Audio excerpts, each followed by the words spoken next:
Hey everybody, it's Andy, and I'm here at Universal. I'm doing this here because I never really did an intro for my video. So this is a video about my Harry Potter celebration and what I did during the day. So yeah, I hope you guys like the video. So if you wonder why there's nobody here, it's because it's...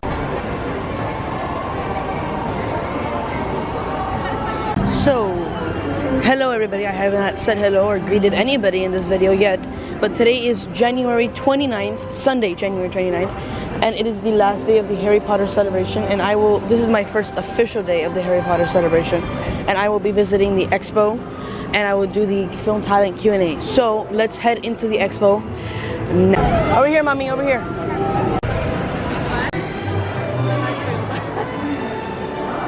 Want to take a picture?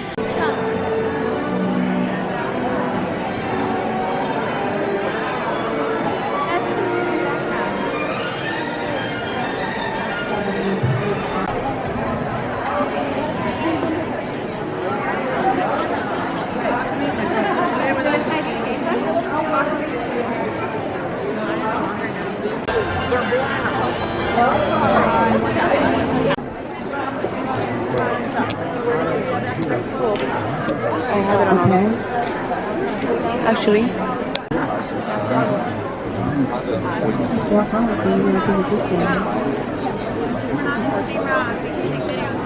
all right, players.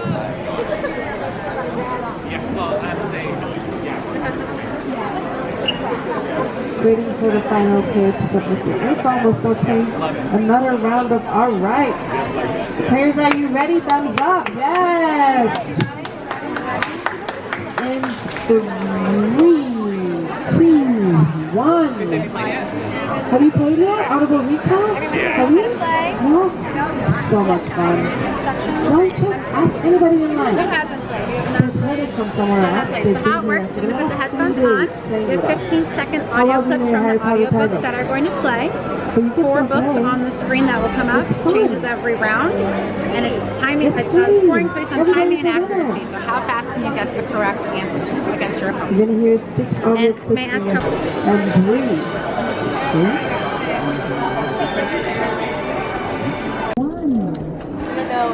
So clearly you would have had to read the books today.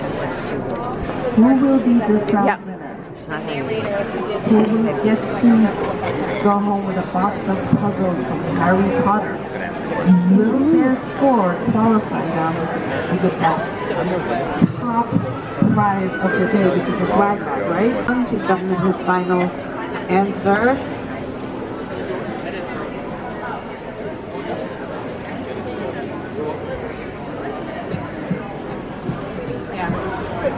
Congratulations, Minister of Magic.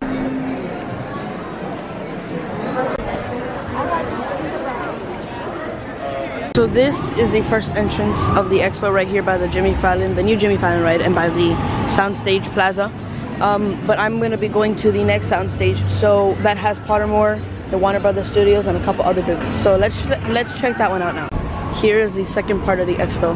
This is where last year's expo was, but I guess they expanded it. So yeah, here it is. So I'm trying to find the alleyway in Fantastic Beasts, and I'm pretty sure it's back here. There's a lot of people, so I'm gonna guess it is. Flower!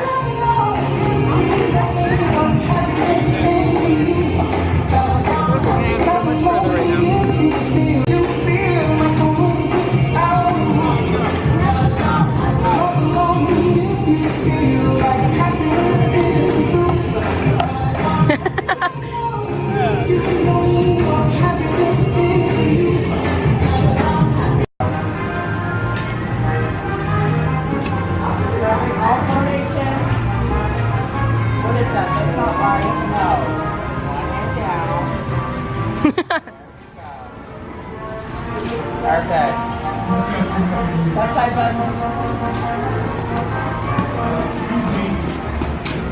I don't know if we're going to have you right there until they're all ready, and I'll call you.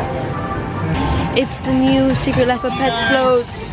Ooh! Look at this cat. This cat is amazing. Hey guys, are you looking for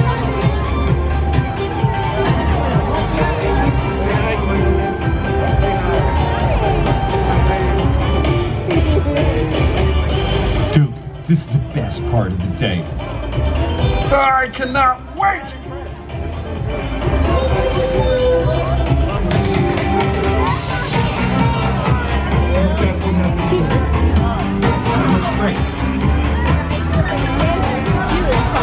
Time go. You're so sweet. I'll be your best friend.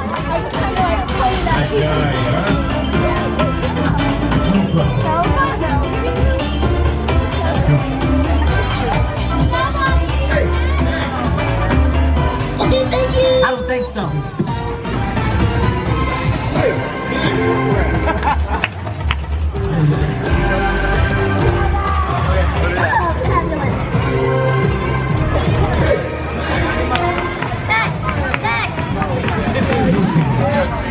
Oh, you're so sweet.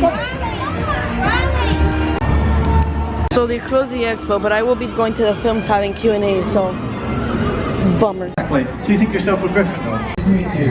And what else do you think you're in this called? The video screen has trivia. Do I need a pen? Congratulations. Okay, thank you. Have fun.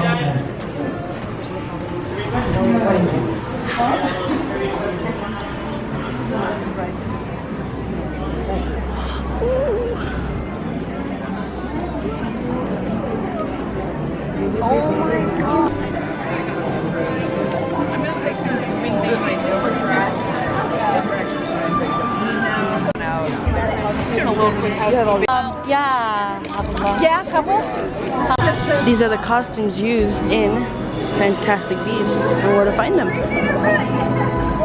And after this video, there's a trivia where you can get Harry Potter goodies, so I'm gonna do that trivia. Here's where you can actually play like a Quidditch type game and take photos with the Quidditch gear that Harry and Ron use inside in the Harry Potter Warner Brothers studio tour. There, I think, is where Aragog is, but I'm not gonna have enough time because the exhibition is actually closed.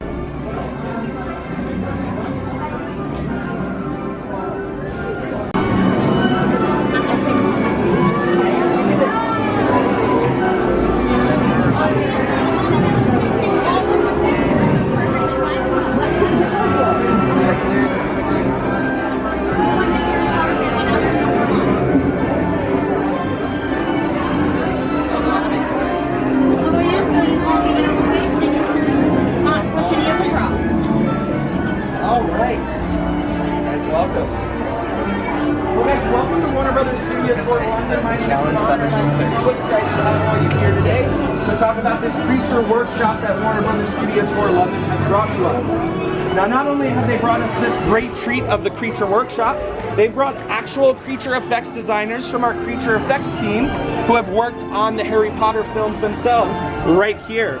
We do have Sarita and Elena here. You may be wondering what they're working on. They're actually working on acromantula legs. So acromantulas are those big giant spiders that you would see in Harry Potter and the Chamber of Secrets. What they're doing right now is using a technique called hair punching. So they're individually inserting each tiny little hair into the silicone exterior of that acromantula leg. You can just imagine how long this process might take because that is just one part of one leg of an 8-legged spider. So just an incredibly mind-blowing amount of time and detail go into these legs. Now, not only have they worked on spider legs, but they have worked on these goblin masks up here for you guys. These goblin masks mostly would be worn by background characters. So characters that perhaps would not be featured in a speaking role at Gringotts Wizarding Bank. But there is one goblin in particular who did have a pretty featured role. Does anybody know what his name is? Griphook. Yes, you can actually see him right here in his full form. Now, Griphook was played by a man named Warwick Davis. And Warwick Davis had to go through a much more rigorous process than perhaps just putting on one of those masks. He would have to sit in the makeup chair for upwards of 3 to 4 hours and have individual silicone prosthetics glued to his face. That, like I said, takes up to 3 to 4 hours, and to remove those prosthetics, about an hour to 45 minutes either. So if you're imagining just 5 hours sitting in a makeup chair having makeup put on your face. Kind of the downside of these prosthetics is they are not reusable. So after they're done with them for the day, they are tossed into the trash. So if Griphook is filming for 60 days, our creature effects team is creating 60 different faces for Griphook. And I mean, they keep it continuous the entire time. You never see a difference between the two. Now, you guys are probably wondering why Hagrid is standing over there and how our creature effects team was influential in bringing him to life. Well, Robbie Coltrane, the actor who portrays Hagrid, is only about 6 feet tall. That right there is designed for someone who is 7 feet 10 inches. So how did we fit a man who's 6 foot tall and make him seem 7 feet 10 inches? Well, the answer is we didn't. We actually used a stunt actor. That is a designed stunt suit. The stunt actor would be placed in there with stilts on the boots, and then a fully animated animatronic head that was created by our creature effects team would be placed over their head. We could control that animatronic head with a remote control to manipulate its facial features, whether we wanted Hagrid to wink, or raise his eyebrows, or even smile. We could do that all by remote control. For me, I think one of the coolest scenes where they use this is in The Prisoner of Azkaban, where Hagrid is teaching his Care of Magical Creatures class and is introducing everyone to Buckbeak. A good amount of that scene is done by the stunt actor with that Hagrid head on. So, but here's the thing, you'll never even notice, even if you watch the movie as close as possible, because our creature effects team is just that good. They've done quite a few other creatures. They've done, as you can see in the 2 glass boxes, the Monster Book of Monsters, as well as the mandrakes that cure petrification, and Harry Potter and the Chamber of Secrets. Does anybody have any guess what creature our designers say is the hardest creature to create? Yeah. The basilisk? The basilisk, that's actually a really, really good guess, but not quite. House elf, not quite. Buckbeak, yes. The hippogriff, that is the one that they have said is the hardest one to do, because it is largely animatronic, and the process of putting the feathers on Buckbeak is very, very tedious and gruesome, but they absolutely love doing it. But guys, we are very lucky because our creature effects designers have brought a creature of their own to share with us. He's 15 years old, very, very fragile, so please do not touch him when you see him. The only hint I can give you is that the Warner Brothers Studio Tour in London is opening a new exhibit for the Forbidden Forest, and this is actually a resident there. So, if you guys follow Jeff, he'll tell you a little bit more about that opportunity. I'm so sorry. You're gonna take that wall down, but it's okay because it's a lot of storage. Yep, that's it. Yeah.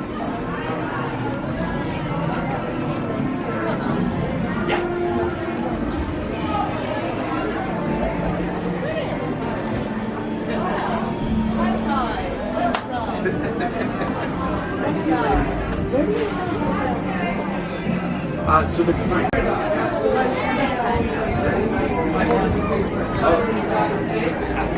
You're very welcome.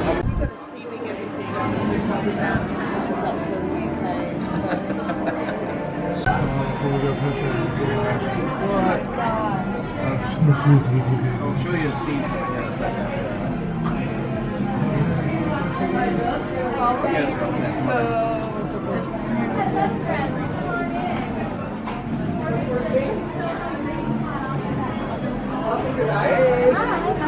Good, how are you? Is there another group there? Nope, we're all done. We're the last one. Take photos. Got it.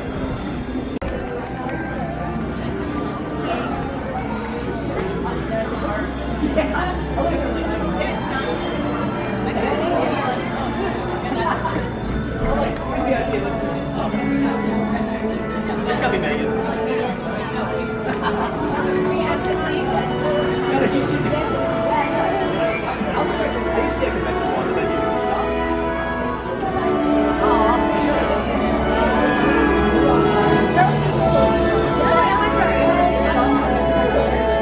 So this is the merch for the celebration. Looking for the Fantastic Beast poster. Magical. Hey everybody, so I hope you guys liked the video. I had a lot of fun at the Harry Potter celebration. I would have liked to get the autographs, but I kind of figured out that that was more with the packages. And I also bought the exclusive one for that year. It was, I think it was about $70 because of taxes and mailing taxes and all that. But I will be doing an unboxing video for that. But yeah, stay tuned for my channel for new videos this month. Thank you for watching, and I'll see you all very, very soon.